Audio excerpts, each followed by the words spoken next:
This video is going to cover question pools in D2L quizzes. So D2L has a function where you can set up a quiz that will have a large pool of candidate questions, and every time a unique student takes that quiz, it picks randomly from that set of questions and presents to them a slightly different quiz than their classmates got, with maybe some questions that their classmates didn't.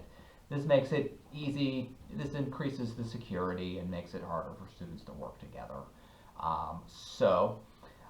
The first scenario that I'll start off on is a lot of times what people have is they'll have a quiz like this one with a whole bunch of questions in it. I've got 52 in here, and they'll say, how do I make these into a question pool? If you go under Add Edit Questions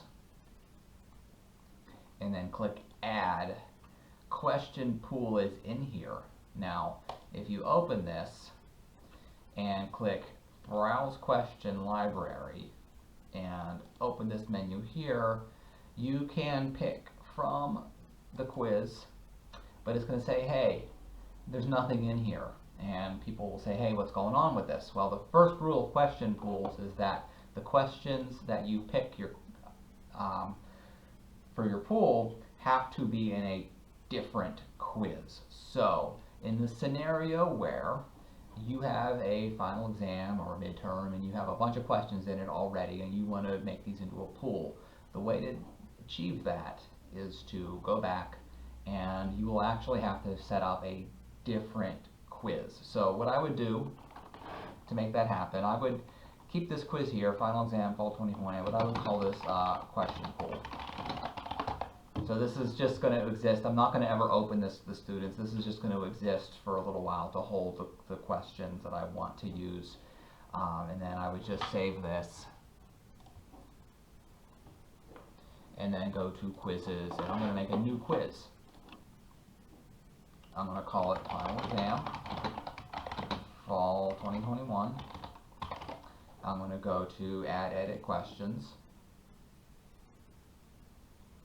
and I'm going to click Add, and I'm going to make a question pool.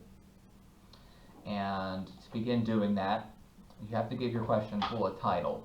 So you can see titles I've used in the past here. So if you just have one, you just want to have one big bucket of questions that it picks from, I would just call this maybe 20 from 52 multiple choice.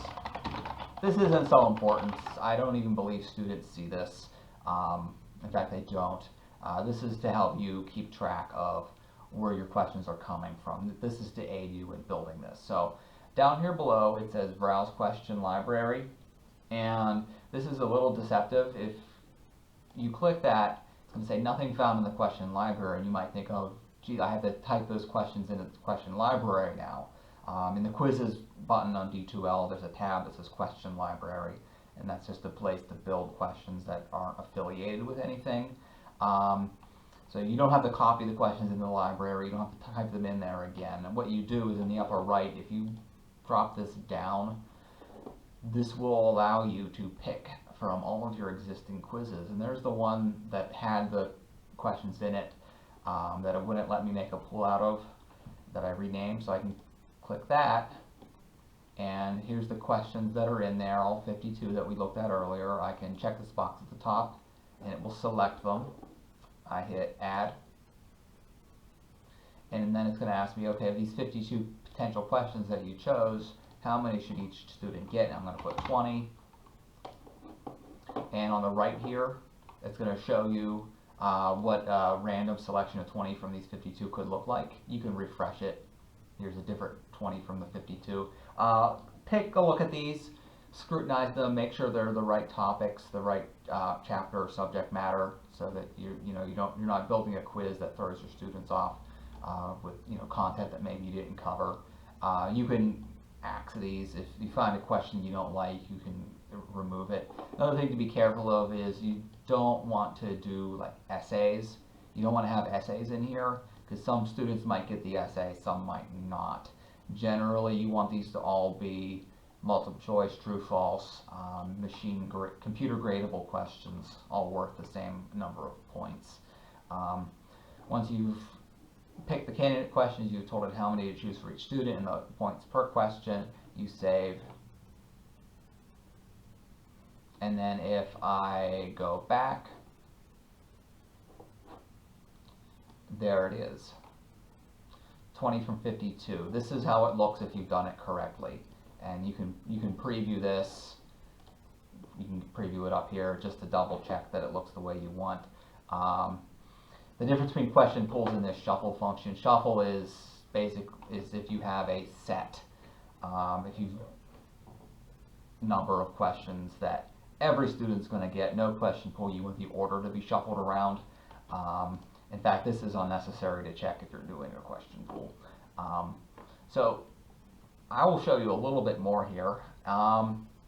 That's basically what you do if you've got the questions already in the quiz. You just want to have one big selection like this. You can build multiple question pools in a given test. I'll show you a little more about that. So I'm going to go add edit questions, and if I go add and do question pool again, I can do another section of the test where, so in this example, they get those 20 from the 52, they take it, and then you could have it present another question pool to the student. So maybe you had a bunch of old tests that you randomly want to pick questions out of. So I can do this again. I can do, 5 from chapter 7. Browse question library. Open this on the side, and we'll just see what's in here. Here we go. We'll pretend this is chapter 7. And I can choose all these. Again, look out for written response ones. I don't want to use that because some students might get the essay, some won't. Add, and I can do 5. Here's what the potential question would look like, and then I can save it. Oh, point per question. Gotta do that. And save it. So when the students are taking the test, they'll get a set of 20 and then a set of 5. And another question that sometimes comes up is, what if I want there to be questions that every student gets? You can just do that by simply going add new question. Maybe I had an essay at the end that I want everybody to get. I can just build it like this. So if I go written response, please summarize everything you learned in this course. And this is worth 10 points. So if you just flat out build a new question, every student will get this one, where these will be randomly chosen. And another thing you can do is if there are questions from other tests that you don't want to be a pool, if you go to the import browse question library, it'll pop over from the side like before. Again, you're not limited to the question library. You can choose another test. Let me see what I got here. I want everybody to have these 3. It'll tax them onto the test. So these will be a random choice selection. Everybody gets this, everybody gets these. So you can bring in old test questions from other tests by going under import browse question library. You never have to retype things in here if you've already have them in. And then finally, when you're all done, so there's the question pool, there's my other question pool, and then everybody will get these in this order. So that is a little bit about how to do question pools.